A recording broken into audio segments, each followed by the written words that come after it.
ये कहानी है लक्ष्मी की, जो सेठ बलदेव सहानी के घर की लक्ष्मी थी। लक्ष्मी के 3 भाई थे, जो गांव के साहूकार थे। तीनों के तीनों हट्टे कट्टे और तंदुरुस्त थे, और लक्ष्मी अपने तीनों भाइयों की जान थी। जब लक्ष्मी 18 वर्ष की हुई, तो सेठ जी ने लक्ष्मी के विवाह के लिए घर में पंडित जी को बुलाया। यजमान, बिटिया की कुंडली जिस युवक से मिल रही है, वो एक बहुत ही साधारण परिवार का है। अरे उससे क्या फर्क पड़ता है, हम तो अपनी बेटी को अपने घर ही रखने वाले हैं। हमें तो घर जमाई चाहिए। लेकिन यजमान, मुझे नहीं लगता कि ऐसा कुछ संभव है। ये युवक घर जमाई नहीं बनेगा। तभी सेठ जी की बेटी सेठ जी के पास आई और उनके कानों में कुछ फुसफुसाई।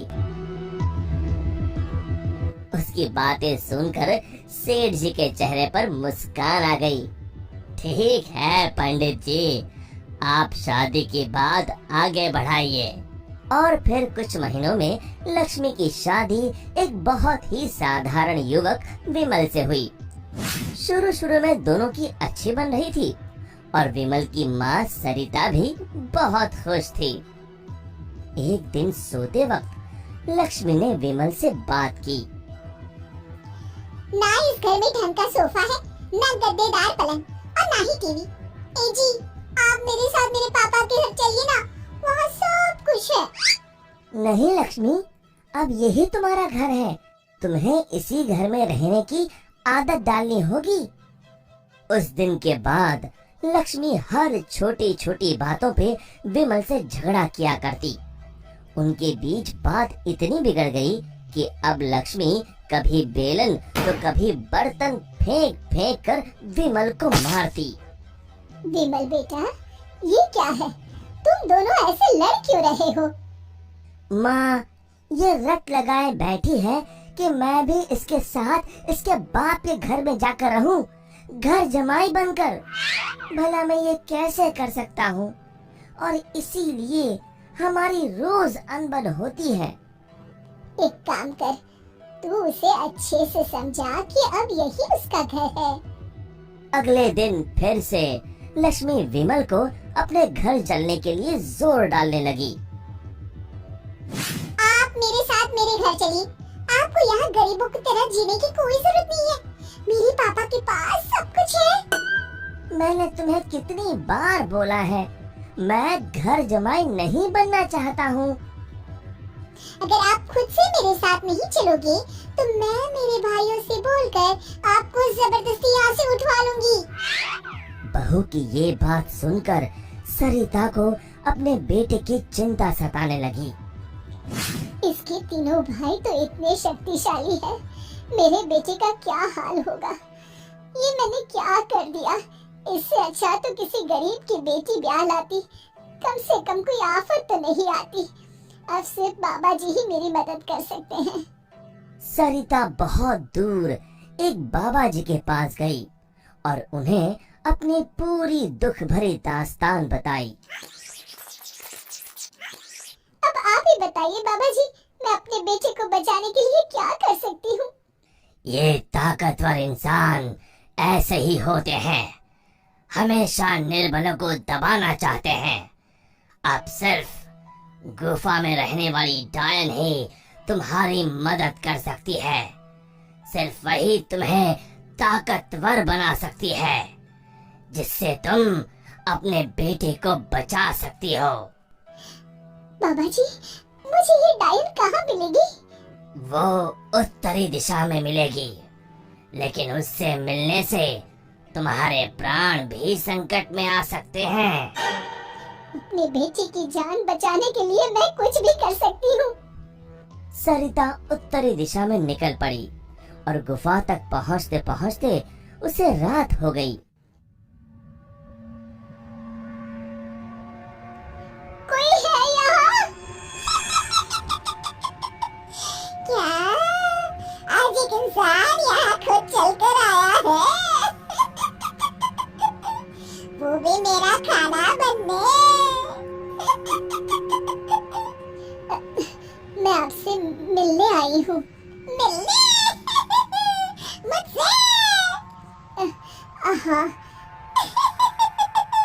वो भी खुद चल के? बताओ बताओ क्या बात है? सरिता ने डायन को अपनी कहानी सुनाई।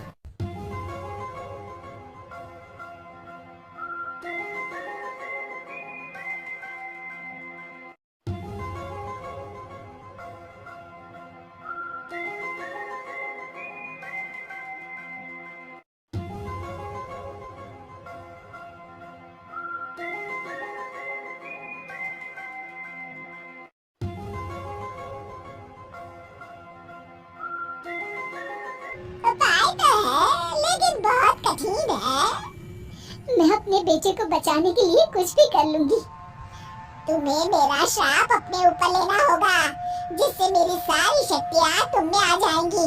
तब मैं आजाद हो जाऊंगी और तुम डायन बनके यहीं गुफा में रहोगी और ना ही सूरज की रोशनी में निकल सकोगी बाहर, क्योंकि डायन की शक्तियाँ सिर्फ रात को ही काम करती है।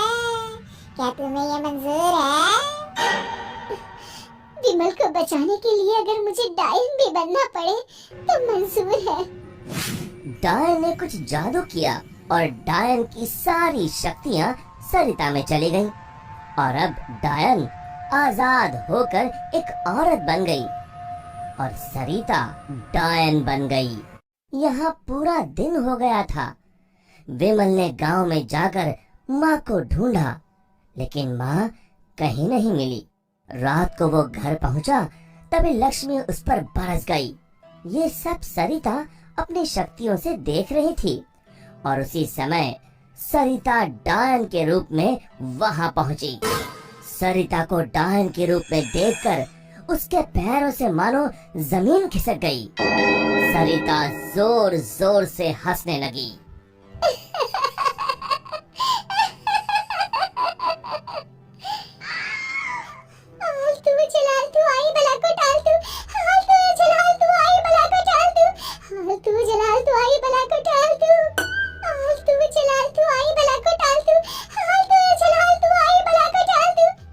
जैसे तैसे रात को लक्ष्मी सो गई और सुबह होते ही अभी अपने भाइयों को बताती हूँ कि आपने मुझे बेलन से मारा। लक्ष्मी दरवाजे से पांव बाहर डाल ही रही थी कि सरिता ने अपने हाथ लंबे कर कर लक्ष्मी के पांव पकड़ लिए। अब तुम इस चौखट के बाहर बिल्कुल नहीं जाओगी। एक बार फिर से लक्ष्मी बेहोश हो गई। अब जब भी लक्ष्मी कुछ बेतुका करने जाती थी, सरिता बीच में आकर अपने बेटे को बचा लेती और बेचारी लक्ष्मी डायन से डरकर घर के कोने में दुबक कर बैठी रहती।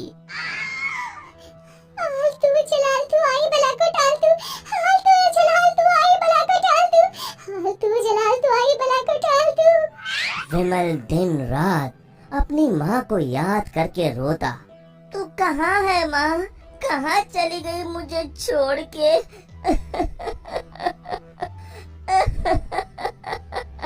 बेटा विमल, मैं यही हूँ तेरे पास, लेकिन इस डायन के रूप में। ये सब सुन विमल बहुत डर जाता है।